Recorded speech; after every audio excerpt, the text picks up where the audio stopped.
كمية عدد الخرفان التي رأيتها في كأس العالم لم أرها في حياتي من قبل.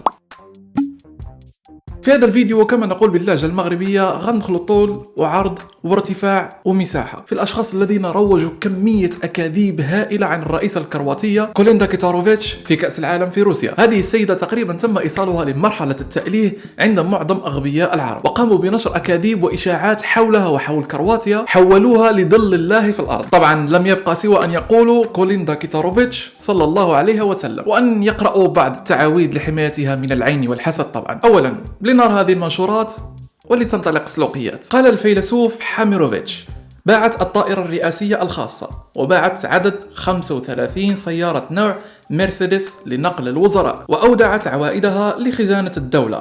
ما شاء الله، حلو جميل. رفضت بيع وتخصيص مؤسسات القطاع العام الاستراتيجية، خفضت راتبها إلى 30% ليتساوى مع متوسط مرتبات عامة الناس، ألغت علاوات وحوافز الوزراء والسلك الدبلوماسي، قلصت سفارات وقنصليات وممثليات بلادها في الخارج للحد من الإسراف وتوفير العملة الصعبة. عندما تسافر في مهامها الخارجية تحجز في رحلات الطيارات العادية. خطبت في شعبها وقالت: لن نقترض من البنك الدولي ولو متنا جوعا، وقالت: لن نستدين إلا لغرض المشاريع الربحية التي تدر دخلا لخزينة الدولة.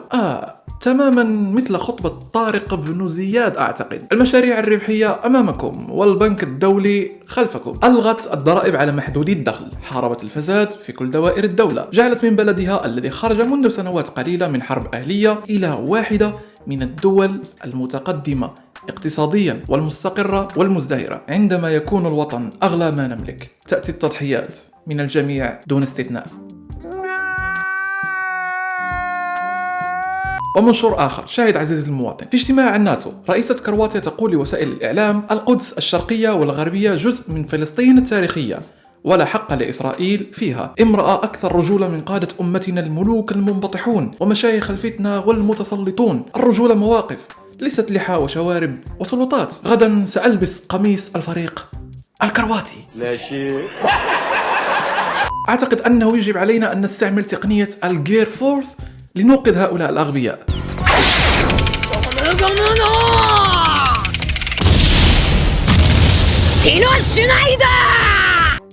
بالله عليكم من شاهد هذا الفيديو انشروه في أي مكان. والآن إليكم الحقيقة. أول كذبة هي تلك الصور التي تم نشرها في الفيسبوك للرئيسة الكرواتية وهي في جسم ممشوق سكسي، والعرب ما شاء الله سال لعابهم عليها. قبح الله وجوهكم. طلعت كل الصور فنكوش. كل تلك الصور التي تم نشرها للرئيسة الكرواتية كوليندا ما هي سوى صور لممثلة أمريكية اسمها كوكو أوستن. الكذبة الثانية، كوليندا لم تطلق لا إصلاحات ولا أي بطيخ في كرواتيا لسبب واحد يا عالم، هو أن كرواتيا فيها نظام برلماني يا أغبياء، أي أن السلطة والنفوذ تكون لرئيس الوزراء وليس لرئيس الدولة، أي أن منصب الرئيسة كوليندا هو منصب شرفي ديكوري إن صح التعبير، ولديها فقط صلاحيات محدودة جدا. الكذبة الثالثة، الرئيسة الكرواتية بما أن صلاحياتها محدودة فلا يحق لها بيع الطائرة الرئاسية. هي لا تمتلك الحق بأن تقوم بذلك أساسا، ولم تبع لا سيارات مرسيدس ولا سيارات وزراء، ولم تخفض لا رواتب، ولم تخفض راتبها ل 30%. لا أعلم من أين جاءوا ب 30% في الأساس. هي لم تخفض لا راتبها ولا رواتب الوزراء والمسؤولين. أيضا لم تلغي علاوات وحوافز الوزراء، ولم تقلص لا قنصليات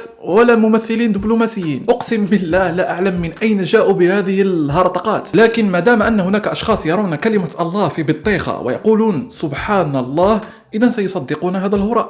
كذبة أخرى، قال لك جعلت من بلدها الذي خرج منذ سنوات قليلة من حرب أهلية إلى مصاف الدول المتقدمة اقتصاديا ودولة مزدهرة. يا كذاب يا عالم، اقتصاد كرواتيا يعتبر من أسوأ الاقتصاديات في أوروبا، حالها حال مثل جميع دول أوروبا الشرقية، ومعروف أن كرواتيا بها واحدة من أعلى معدلات البطالة والفساد في أوروبا، واقتصادها يعيش بشكل أكبر على قطاعين: الخدمات والسياحة. كرواتيا تسبح في ديون هائلة، وزادت نسبة الفقر من 4.7% سنة 2009 إلى 5.1 في 2017. الكذبة الخامسة، كوليندا لها توجه مسيحي محافظ، وهي قريبة جدا من اليمين المتطرف، وتعتبر كارهة للاجئين والمهاجرين إلى كرواتيا. وهذه الملاك التي فتنتم بها هي من أشد المدافعين عن إقامة الأسلاك الشائكة والحواجز على حدود دولتها ودول البلقان عموما، لأنها قالت ترامب يفكر أن يقوم بجدار عازل مع الحدود مع المكسيك. إذن لماذا لا نقوم نحن أيضا بذلك؟ حتى أن العديد من المنظمات الحقوقية العالمية انتقدت بشدة كرواتيا والمجر وبلغاريا وصربيا بسبب القمع والإهانات التي يتعرض لها المهاجرون واللاجئون الواصلين للحدود. وطبعا تتذكرون تلك الصورة لتلك الصحفية التي أسقطت ذلك اللاجئ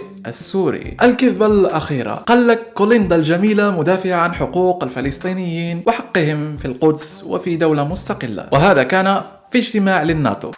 أنت بتتكلم جد؟